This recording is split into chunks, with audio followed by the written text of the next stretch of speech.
that we're going to be talking about today, which is one of my favorite topics. I love to talk about history stuff. But that's kind of what this is about. And so there's going to be lots of kings and we'll be talking about lots of historical stuff that you can go back and look at through history to confirm what you're seeing here and reading in chapter 11. And like I said, I'm trying to get both of them today. We may not be able to, but I'm going to try. But Jeremy, would you open us in prayer this morning, please?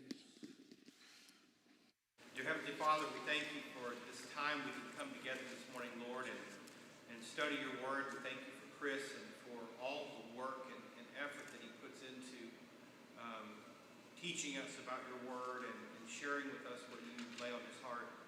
God, just make us receptive this morning. Open our hearts to what you would have us know through what he teaches us this morning, God. We pray for Pastor Bob and Brother Bob this morning as they lead us in worship, the worship team. And we pray that everything that happens this morning, God, would just point all hearts and minds to you and would honor and glorify your name. In Jesus' name we pray. Amen. Amen. Thank you. Okay. There we go. All right, so we're again starting in chapter 11 this morning in verse 1. As for me, in the first year of Darius the Mede, I stood up to confirm and strengthen him. And now I will show you the truth. Behold, 3 more kings shall arise in Persia, and a 4th shall be far richer than all of them. And when he has become strong through his riches, he shall stir up against the kingdom of Greece. Then a mighty king shall arise, who shall rule with great dominion and do as he wills. And as soon as he has arisen, his kingdom shall be broken and divided toward the 4 winds of heaven, but not to his posterity, nor according to the authority with which he ruled his kingdom, shall be plucked up and go to others besides these. So right off the bat here, Daniel tells us, we're going to have 4 more kings over Persia, right?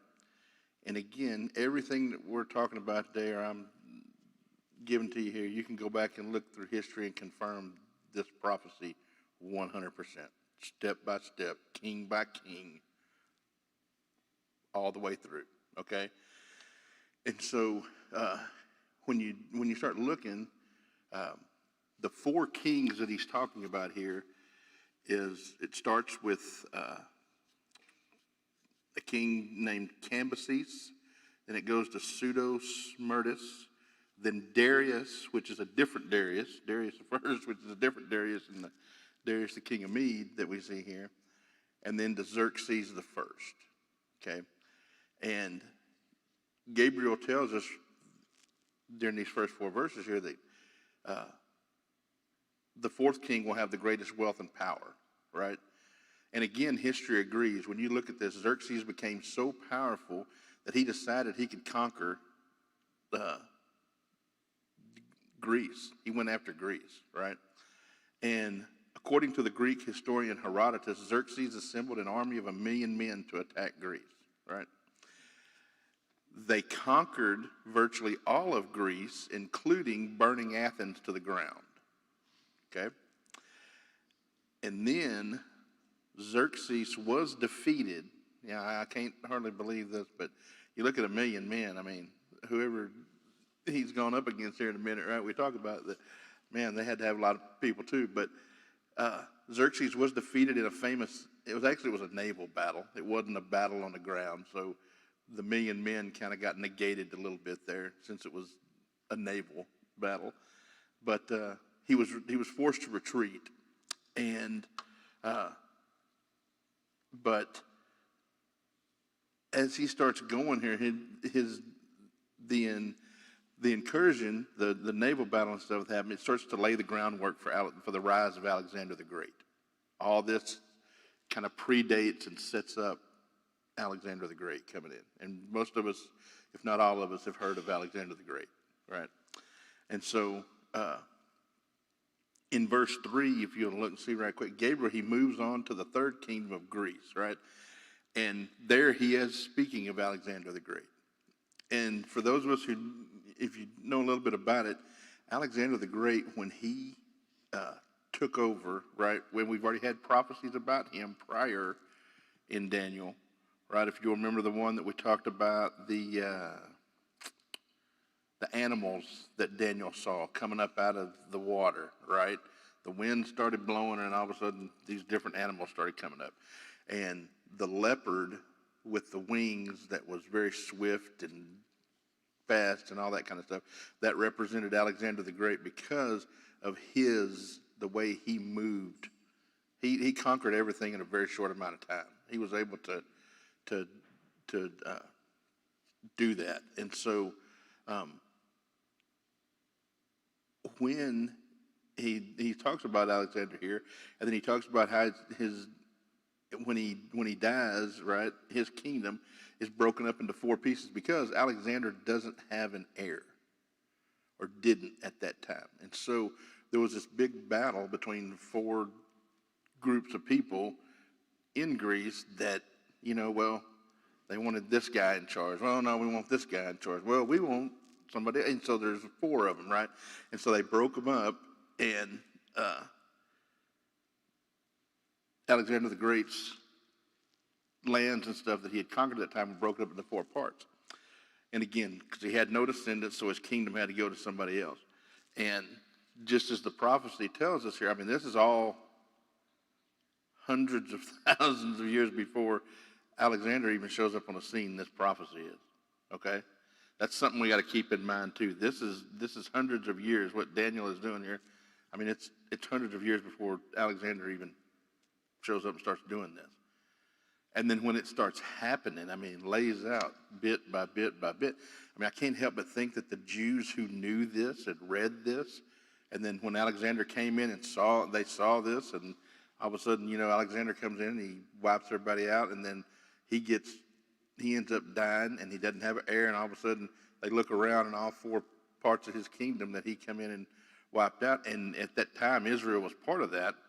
And we'll talk about that here in a minute, because here in just a second, they break it up into north and south, and then there's always a constant battle over Israel in that area, because it was the most northern part in one kingdom and most southern part in the other kingdom. And so there's always, Israel's kind of in the middle and kind of tug of war depending on who wins which battle. Then they're in the north and the south, right? What's that? It hadn't changed, exactly. I mean, I'll just fix it up. I mean, have you look at modern day, the way things are today, has that changed at all? No, it's still happening today. And so, but again, when you look at it, it's very interesting, and like I said, keep in mind that again, this is happening hundreds of years before all this stuff even Alexander even shows up. You mentioned the same one from the book of Esther? Is it Xerxes that you mentioned? Is he the one in the book of Esther? That's a good question. I didn't, there was no connection with any of the stuff that I read that, or that didn't get brought up, but it may have. I don't know. That's a good point.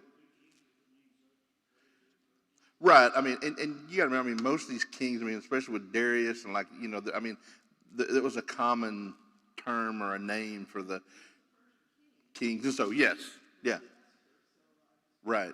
And it may, I don't know if that's this one, or if it's one later on. Yeah, it's a good point. It very well could be.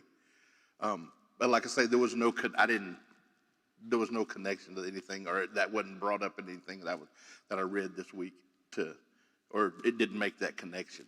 But like I say, I mean, it definitely could be. There's no question that it couldn't. Where we have 5.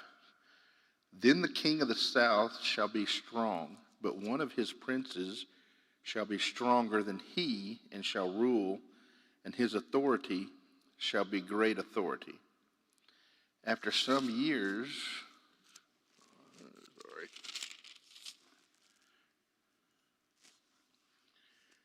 they shall make an alliance, and the daughter of the king of the south shall come to the king of the north to make an agreement.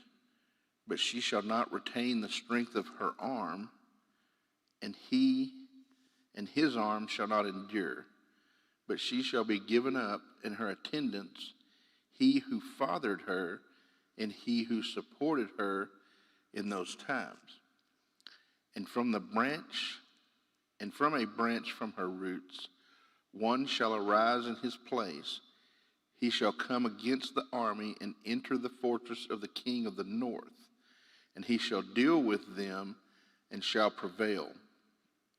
He shall also carry off to Egypt their gods with their metal images and their precious vessels of silver and gold, and for some years he shall refrain from attacking the king of the north.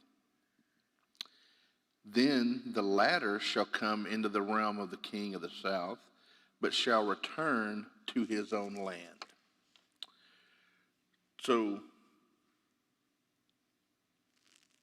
starting there in verse 5, after Alexander's kingdom is broken up, Gabriel goes on to explain how it's the Ptolemy and the Seleucid kingdom, or the two kingdoms, okay? And again, they battle each other a lot. And we see this, again, not only here, but throughout history. So the Ptolemaic kingdom occupied present-day Syria into northern Judea and extended east as far as India. Okay? So if you kind of know, those are geography-minded, you can kind of picture that on the map, kind of picture how big of an area that is. And then the Seleucid Empire occupied Egypt and extended into southern Judea. Ptolemies were in Egypt, I'm pretty sure. Seleucids were in Syria, I think. That I got here this week, I looked at 3 different places and it said the same thing, but I don't know. Maybe they all got, they could very well, they all 3 got mixed up. But like I said, this is what I read this week, and it confirmed it in 3 spots. But again, when you look at it, again, whether it's flipped one way or flipped the other, the border separating these 2 powers ran right through the middle of Israel. Okay, so that's the whole issue here. And so, again, naturally, when these 2 empires fought back and forth to take control of the line of Israel, right, Daniel calls the Ptolemaic kingdom the king of the south. Is that what you're saying? Ptolemaic? That's right. Okay. So I read that wrong. I'm sorry. Yep, I flipped them. That's my bad. The Ptolemaic kingdom is the kingdom of the south, and he calls the Seleucid kingdom the king of the north. So they are north and south relative to an observer with Jerusalem. So again, when you look at this is a clear fulfillment of Jesus' words that the age of the Gentiles would be a time of trampling by Jerusalem by the Gentiles. Okay? So again, when you start looking at all this, when history talks to these 2 powers, it tells us, again, like when you look in verse 5, at that time, Ptolemy I Soter was the king of the south in verse 5. Okay, he was a general under Alexander, all right? And he decided to make himself king or pharaoh over Egypt at that time. So he thought he was just going to come in. He just come in and claimed himself to be king and pharaoh, right? And he had been assigned the territory as a governor, but he decided he didn't need to answer to anybody. He just said, I'm going to take it over. It's mine now, right? Once Alexander leaves. And again, a lot of all the scholars and stuff and all the things I looked up this week, he actually did call himself Pharaoh. And the reason he did that is to gain acceptance in Egypt, right? Because you still had Egyptians there that were, looking for a pharaoh or looking to the pharaoh, and if you were the pharaoh, then you were the leader. But he did that so he could gain acceptance in Egypt too. Now, meanwhile, all this is going on. There's another Alexandrian general, Seleucus I Nicator, the king of the north. He rose to power over Babylon. So Seleucus was forced to defend Babylon against a third of Alexander's generals at the time. They didn't like it, so he just kind of took over, and then they fought with each other. And the general, the appropriately named Antigonus, Antigonus threatened to take over Babylon from Seleucus. Okay, he sought assistance from Ptolemy one. So you got the king of the north. He goes to the king of the south because he's got people, other generals that were trying to take over. So he goes to the king of the south and tries to make a deal. Okay, and he asks him to ask you for help. Well, then Ptolemy one made Seleucus one become his prince as payment for him to come in and help him fight off the Antigonus, right? So again, there's a lot of this going on down here in just a minute. We're facing into some kind of wild stuff, but you got all this going on now, and all of it again is Daniel's telling us about it, and then in history you can go look at this. All this happened, but so now you have Ptolemy one Soter, who is now he has power over Babylon as well, because he just Seleucus first come in and, like I said, needed help, asked for help, became the prince of Ptolemy one, and then he took over everything. So as we go on there, eventually these two men die and their thrones are inherited by their sons and later their grandsons. Now eventually we have Ptolemy II who rules in the south and Antiochus II who starts to rule in the north after the first one died and move on. So these two, they were bitter enemies, right? They decided to, but in 250 BC, they decided to bury the hatchet through marriage. So that's where this part, when we get in here talking about the daughter coming in of the king and all that in this next verse, in verse 6, Ptolemy II's daughter would marry Antiochus II, who had divorced his wife, Laodicea, in order to take Ptolemy's daughter. Okay, so you have Antiochus II, and Ptolemy II, they're trying to make amends here, right? So Ptolemy II gives up his daughter. Antiochus II has a wife, divorces her, then marries Ptolemy's daughter, okay? So when Ptolemy II died, Antiochus decided to take back his first wife. So it gets so crazy here in a minute. This is a soap opera, basically, pretty much. So now that when Ptolemy II died, Antiochus decides, well, that's over with. I don't really want to be married to his daughter anymore, so I'm going to go back to my first wife. Okay?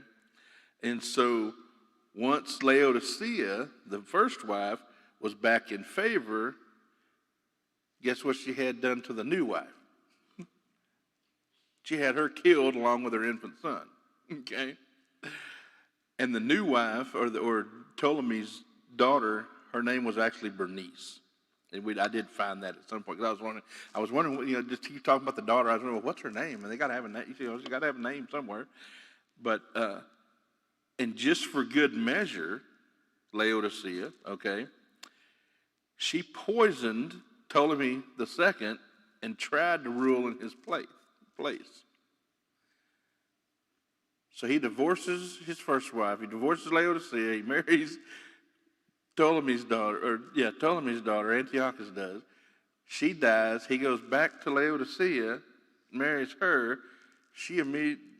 First thing she does is kill Bernice and the infant son, and then poisons him, and then tries to take over.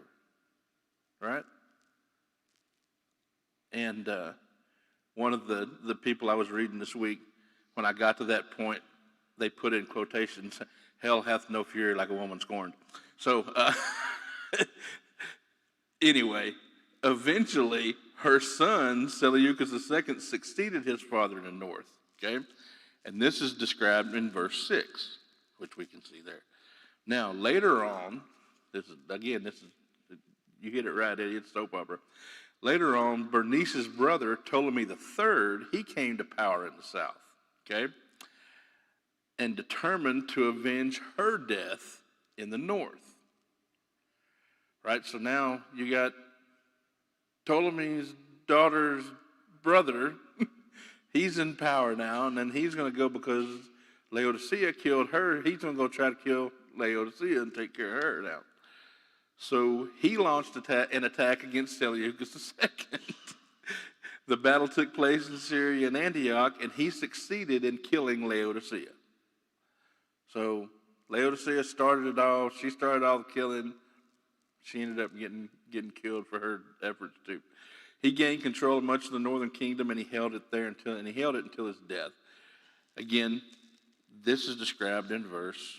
Did we read verse 7? Yes.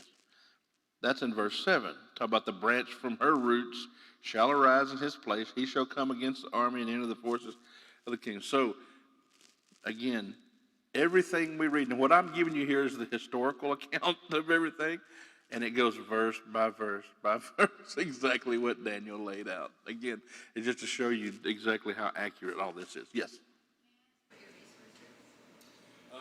What I'm using, it's called it's a website called Verse by Verse Ministry that I'm using on this. And then I did some outside stuff this week, just different websites and stuff that I used.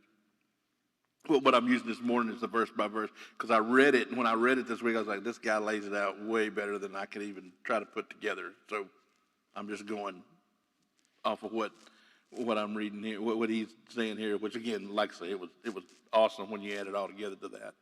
But so now, going on here, after the first conquest of the north, Ptolemy III returned to Egypt, bringing everything with him, right? So among the things he brought were the religious artifacts from Syria that we talk about here when you get to verse 8. Again, apparently Seleucus II later, he counterattacked by trying to invade Egypt, but he was unsuccessful. And that's verse 9 now. So now let's look at, where are we at? 10. His sons shall wage war and assemble a multitude of great forces, which shall keep coming and overflow and pass through, and again shall carry the war as far as his fortress. Then the kings of the south, moved with rage, shall come out and fight against the king of the north. And he shall raise a great multitude, but it shall be given into his hand. And when the multitude is taken away, his heart shall be exalted. And he shall cast down tens of thousands, but he shall not prevail. For the king of the north shall rise again, shall again raise a multitude greater than the first. And after some years he shall come on as a great army. He shall come on with a great army and abundant supplies. In those times many shall rise against the king of the south, and the violent among your own people shall lift themselves up in order to fulfill the vision, but they shall fail. So, yes. Any idea how long this is taking from the start of this chapter to where we are now? That's a good question. I looked at that, tried to find out, dates and stuff. And again, you can go back I didn't really look at that specifically this week, but that's a great question. It's one that I should have looked at and figured out. But One time, 1 million men.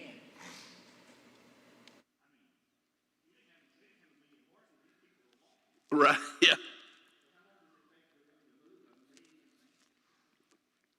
Yeah. That's a good question. Right. Right. I mean, you're talking from the first to the last that we talk about here. There's, 500 years maybe? Something like that? All right, so where are we at? 10. So eventually Seleucus II dies, and he is succeeded by his son Seleucus III. Real original with these names here. We just keep giving numbers to everybody, right? Who dies quickly and is succeeded by his brother Antiochus III the Great. Antiochus III the Great. Now, the sons of Seleucus sought to restore the glory to Syria lost by the Ptolemaic kings, right? Because now Ptolemy had Syria, had Egypt, had all that, or had Egypt and had that, and then he gave it up when he asked Seleucus the first, way back then, to come help him because he was getting grief from a couple other generals. So they're still trying to gain back what they lost, right, in Egypt. So eventually the Seleucids did succeed in driving out the Ptolemaic Egyptians back into Sinai. And that's verse 10. It says here, as a result, Ptolemy IV Philopater attacks Antiochus III at the new border in southern Israel. Okay, his attack was devastating. He destroyed Antiochus' army, but Antiochus regrouped, stopped the advance, and then in the end, Ptolemy IV recaptured Palestine. That's verses 11 and 12. Antiochus then directs his military efforts in other directions for a while. He rebuilds forces that are often lesser forces and builds up stuff, but eventually he returns to battle the Ptolemaic kingdom. Okay, he succeeds in retaking Palestine. So Palestine is kind of the battleground now. So you have Ptolemy the Philopater who took Palestine. Now in 203 BC, Antiochus comes back and takes Palestine back again. So there for a while, Palestine becomes the battleground here, if you will. And again, when you get to this point, okay, you notice that, the battles are back and forth. Has been all centered around Israel, right? The Jewish people, I can't imagine what they've been going through at this time. They've been tossed back and forth, and the king of the north comes in and takes over, and we're under him, and then the king of the south comes up and fights and beats the king of the north. Now we're, the king of the south is we're under him, and then, it's just back and forth, right? And then as all this is going on, right, you finally get to Antiochus III here. He enters the land. The people of Israel side with Antiochus this time, okay? So they oppose the Egyptians and the Ptolemaic kingdom. So now the Jews are finally, you know what, we're going to pick a side. And they sided with Antiochus III. And so they helped fight back the Egyptians and the Ptolemaic kingdom. And it talks about here the uprising of the many of Israel against the king of the south is recorded in verse 14. In those times many shall rise against the king of the south, violent among your own people, and the violent among your own people shall lift themselves up. So there Gabriel's telling Daniel here, your own people are going to lift themselves up in order to fulfill this vision, but they shall fail. And so again, campaign continues on. Well, let's go on here let's look at verse 15 through 20 right quick. Then the king of the north shall come and throw up siege works and take a well-fortified city, and the forces of the south shall not stand, or even his best troops, for there shall be no strength to stand. But he who comes against him shall do as he wills, and none shall stand before him. and he shall stand in the glorious land with the destruction in his hand. He shall set his face to come with the strength of his whole kingdom, and he shall bring terms of an agreement and perform them. He shall give him the daughter of women to destroy the kingdom, but it shall not stand or be to his advantage. Afterward, he shall turn his face to the coastlands and shall capture many of them, but a commander shall put an end to his insolence. Indeed, he shall turn his insolence back upon him. Then he shall turn his face back toward the fortresses of his own land, but he shall stumble and fall and shall not be found. Then shall arise in his place one who shall send an extractor of tribute for the glory of the kingdom. But within a few days he shall be broken, neither in anger nor in battle. So, as Antiochus, we don't look at this battle, Antiochus besieged the coastal city of Sidon in northern Palestine, okay? And so, as it talks about, he turned his attention to the coastland. That's exactly what happened, okay? He besieges the city of Sidon.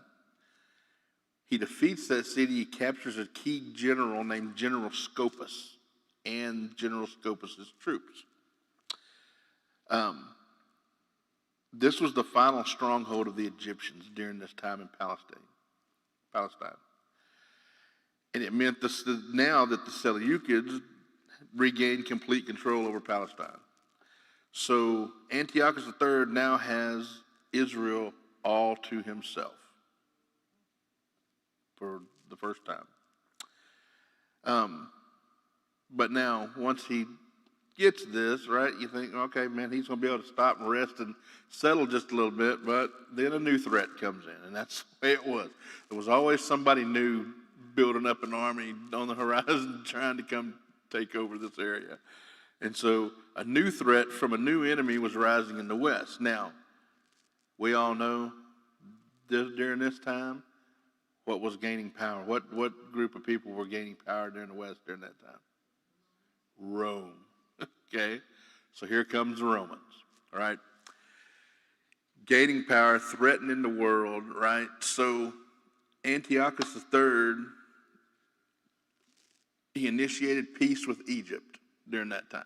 So now he's trying to collectively get everybody together on the same page, because we're going to have to be together and be as strong as we can, because Rome's on the way. Okay? The Romans are coming. And so Antiochus III offers his daughter, Cleopatra I Syra, as a wife to Ptolemy V. Okay? Seleucus, he had hoped secretly that his daughter would remain loyal to the Seleucid Empire, right? But when she got married, guess what? She didn't stay loyal to the Seleucid Empire. She became loyal to her new Egyptian husband during that time, which she should. But Antiochus III struck Rome in Asia Minor. Okay, this is all in verse 18 and 19.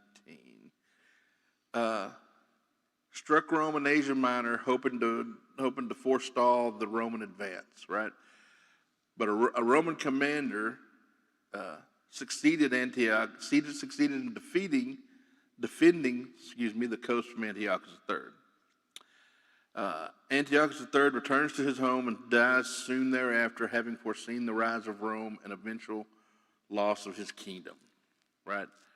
And it talks about that in, where's it at? Verse 19. He shall turn his face back toward the fortress of his own land, but he shall stumble and fall and shall not be found. So this is when Antiochus III gave up, went home and died. Looked at Rome, was like, there's no way we're going to be able to beat Rome, so just basically gave up. And so now you have Antiochus' son, Seleucus IV, succeeds his father, and he immediately submits to Roman authority. He doesn't even fight it. He just says, "Okay, we're under we're under y'all's authority now, right?" And Rome requires taxes from the northern kingdom, so Seleucus taxes his people, including the Jews, right? Very much. And we all know how taxes worked out during that time and today. I'm sure there's lots of us in here that love to pay the tax. They love to pay taxes, right? But so when Seleucus takes over, right, submits to Rome, Rome starts taxing everybody. Seleucus goes to his people, starts taxing his people, starts taxing the Jews a lot, and he assigns a Jewish man named Heliodorus to collect the tax in Judea. You want to take a guess how well Heliodorus was accepted in Judea? All right. He goes throughout the land, commanding taxes be paid by everyone. And again, one of the deals here, and it says right here too, one of the other deals I read this week, talking about he had no friends. He makes no friends. He has no friends. You know, he's this guy going around collecting taxes, right? So Heliodorus decides he must act against the king or else be killed by his own people. Right? So here he is, the tax collector, and he's looking at things going, yep, I don't want to keep doing this because, number one, it's taken away from my people, and number two, they're all mad at me now, and I have nobody's with me, and they're going to uprise and kill me if I don't do something, right? If I don't stand up to the king. So during a return visit to Syria, Heliodorus poisons Seleucus IV, okay, and kills him. So that is when you look at verse 20. Then shall arise in his place one who shall send an extractor of tribute for the glory of the kingdom, but within a few days he shall be broken, neither in anger nor in battle. So this is when Heliodorus poisons Seleucus and kills him. Then the murder of the king by Seleucus sets the stage. You can obviously see this. It sets the stage at that time for intense Jewish persecution, right? So the Jews, they've been tossed back and forth between the, northern king, southern king. They're in the middle. Whoever's, different kingdoms, different kings. And then now Seleucus comes in, starts taxing them, sends out Heliodorus, tax everybody. Heliodorus gets in trouble, decides the only way to get out of trouble is to stand up to the king. So he goes and poisons the king. And now there's more persecution for the Jews when all this is said and done. And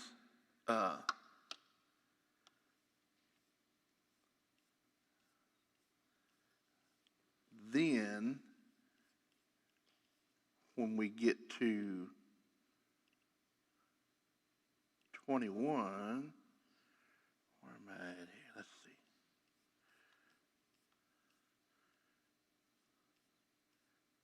Yes. Okay.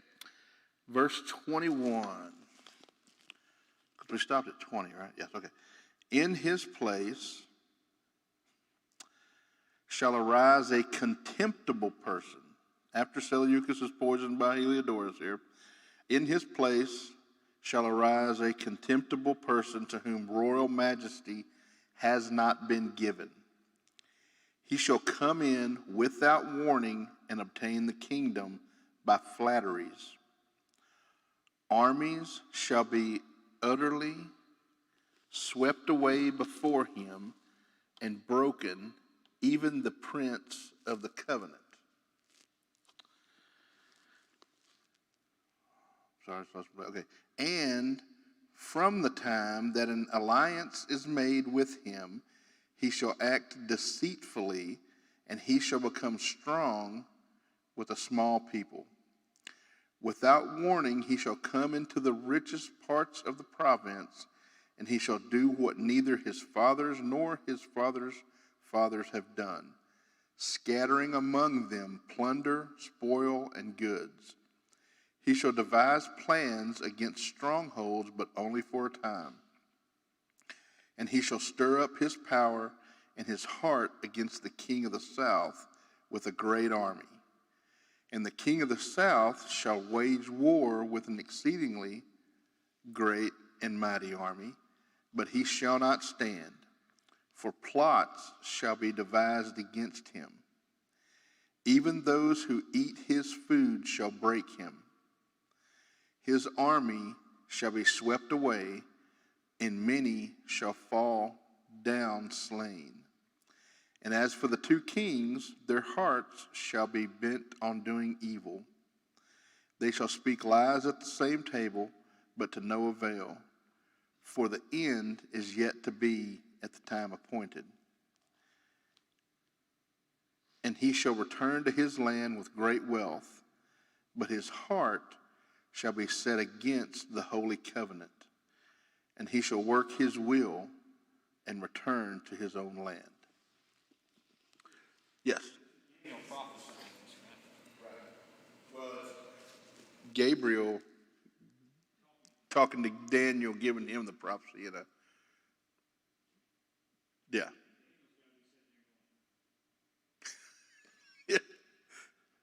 I mean, I don't know about y'all, but when you look at this and read, I mean, you go through it. I mean, it's if I didn't have something else to look at to kind of guide me through this, history by history, king by king, step by step, and this one poisoning this one and this one killing this one and all. I mean, like it would be so difficult to understand this, right? And so, yeah, I can't imagine Daniel's poor head had got to be spinning like crazy right now. He's not naming names or anything. No, he's not. And that's the thing. I mean, that's what's so amazing about it is there's no names mentioned, there's no places mentioned, there's just king of the south, king of the north, all this kind of stuff. And then as it happens, it fills in history. I mean, it's just amazing. It really is. And so now, when we begin this next passage, speaking of the murdered king Seleucus IV, it's where it starts at. In his place comes a man who is a truly evil person, right? As it talks about there at the beginning of 21. Gabriel calls this person coming despicable. He's going to be despised by the Jewish people for his cruelty, and it's likely the man's going to share key qualities with the coming, and it says here, they point to this, in fact, it's likely this man shares key qualities with the coming Antichrist. He says he has almost certainly, talking about this next king coming, he was almost certainly indwelled by a demon and perhaps Satan himself. And the person writing this says, it'll be explained as we go on here. But after Seleucus is poisoned, by Helio, I forgot the dude's name, but Antiochus IV comes into power. And if you've read a little history, you know a little bit about Antiochus IV. Antiochus IV was a terrible person, for lack of a better term. He was one of the worst kings ever in history. And Antiochus shows up. Again, he was not the rightful heir to Seleucus, but he was able to seize, as we see through Daniel's prophecy here, he was able to seize control of the throne because Seleucus IV's oldest son is being held captive in Syria during this time. So the rightful heir to the throne is in captivity in Syria, so Antiochus is able to just step in and take over, okay? Antiochus IV. After convincing the leaders of Syria to allow him to rule in place of the captive son, Antiochus quickly consolidates power and its illegitimate rise to power, as described in verse 21. Again, as you go on here and look, I mean, when you look at the history of it, Antiochus was very ruthless. He was one of the most ruthless kings in the history of the world. And at one point, he even declared that he was God in form of a man, in human form, basically. He claimed himself to be God or a deity of some kind. He took the name after he got into power.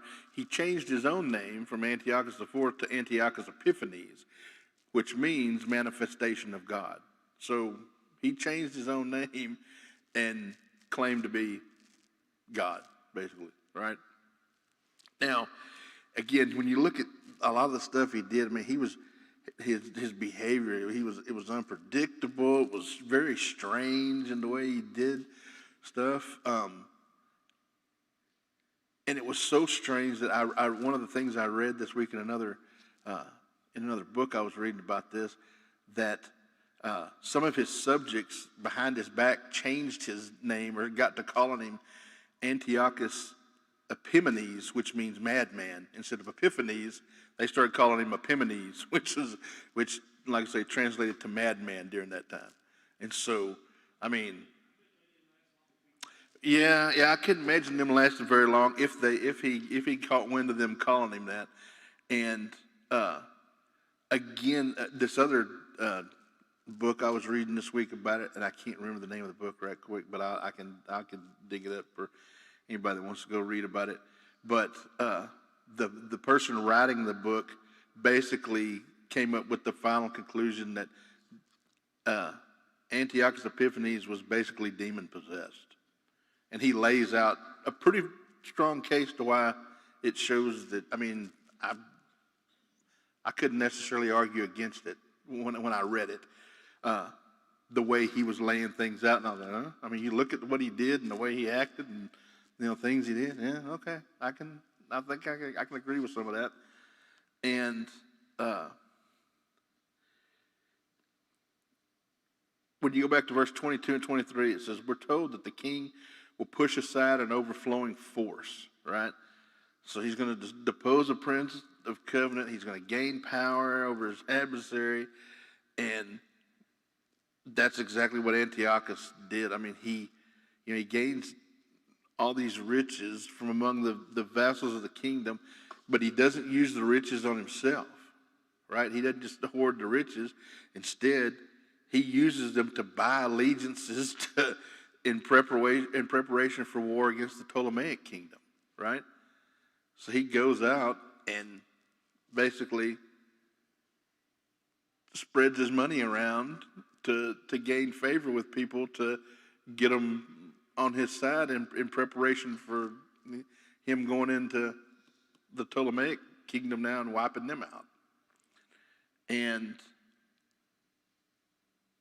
when you look at it again, you can Google it, look at it, history book, whatever. But Antiochus' campaign against Egypt now, so we're now at 170 BC, okay? So in 170 BC, he goes and attacks Egypt, right? And he marched, his huge army southward into the Nile Delta and was able to do this without detection. Like the Egyptians, I don't know if they were sleeping, wasn't paying attention or whatever, but Antiochus was able to get them all in there without being detected, right? And so now, at this time, Ptolemy the Sixth, we're on the sixth Ptolemy now. Ptolemy the Sixth is leader of the Ptolemy kingdom, and so he responded by sending a much larger army to oppose Antiochus than what Antiochus had. And so, as we get to verse 23, we still see that Antiochus was able to defeat Ptolemy's army, even though his army was bigger than his. And he managed to capture, at this point in time, during the battle that took place for Egypt in 170, Antiochus was able to capture, bless you, the Egyptian city of Memphis. Okay? And as we look in verse 25, it talks about Antiochus. He got this in through ways of deception, okay? And what happened was two of the king's counselors who shared the table with this guy deceived him, okay? Ptolemy. And deceived Ptolemy. And these two counselors, they wanted to undermine the king and replace him. Ptolemy had made some bad military decisions, and they thought, it's time to replace this guy. And so they deceived Ptolemy and tried to get him kicked out. But you get to verse 27, and another deception took place. Again, Antiochus is just, like I say, it's an interesting read when you read about the guy, but I mean, man, it was something else. He was something else. And so he sits down to negotiate peace with Ptolemy, okay? After he's gained control of Memphis, which is a key city during this time. So Antiochus had Memphis, but he was trying to capture Alexandria. That's what he really wanted. But he hadn't captured Alexandria up until this point. So he's trying to capture Alexandria. So Antiochus tells Ptolemy, okay, hey, if you surrender Alexandria to me, then you can continue on being king, even though you have people at your own table that you're eating with that are coming to me wanting me to kill you and replace you, right? And so Ptolemy readily agrees, okay, great. You take Alexandria, I'll keep being king, right? Because that's what kings do. And so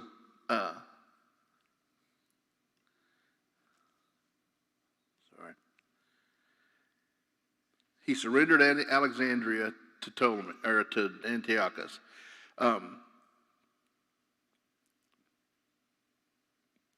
But as he was doing that, as he was agreeing to that, Ptolemy was actually lying. He wasn't going to let him have Alexandria.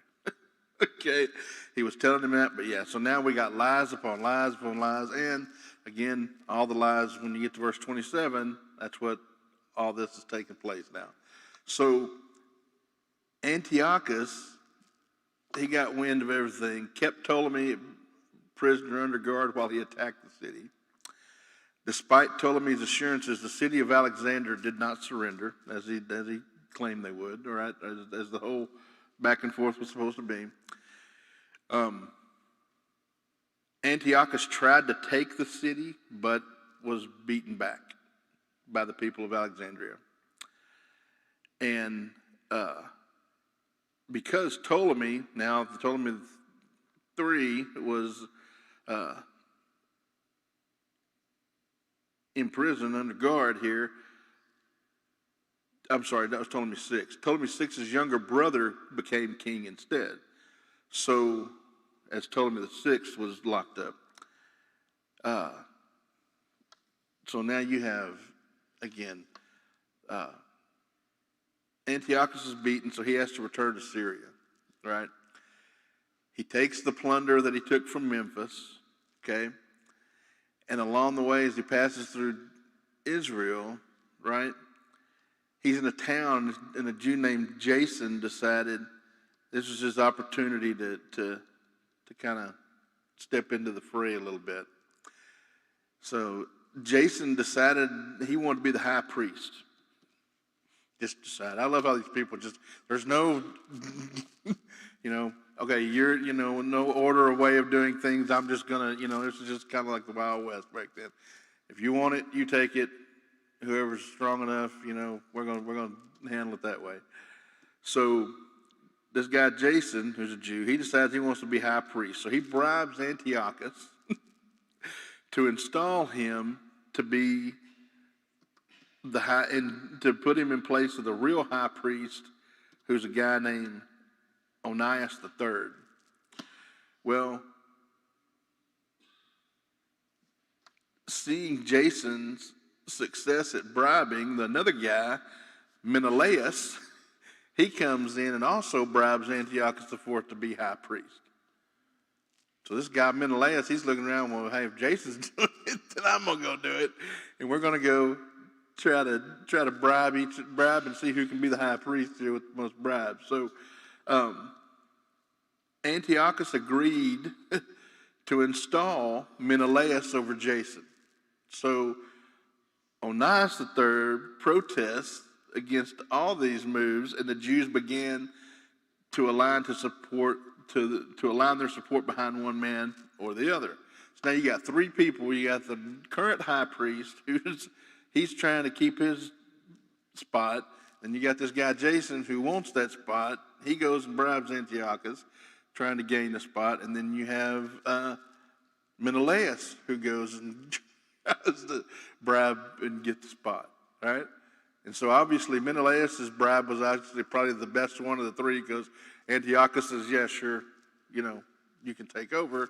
And now there's a big fight against all that. And we've ran out of time. So we're going to have to stop the history lesson there for this week. And we will pick up there next week with Onias, Menelaus, and Jason all fighting to be the high priest. All right. Eddie, would you close us in prayer right quick, please? Father, Lord, we thank you this day and all you do for us, God. Thank you, Lord, that we get to come in and study your word. And Lord, just give us an open mind and an open heart to know what you're trying to tell us. Just be as Chris as he brings the lesson, Lord, and just allow us to come to know you closer and better understanding of what you want us to do. Yes, Lord, forgive us for your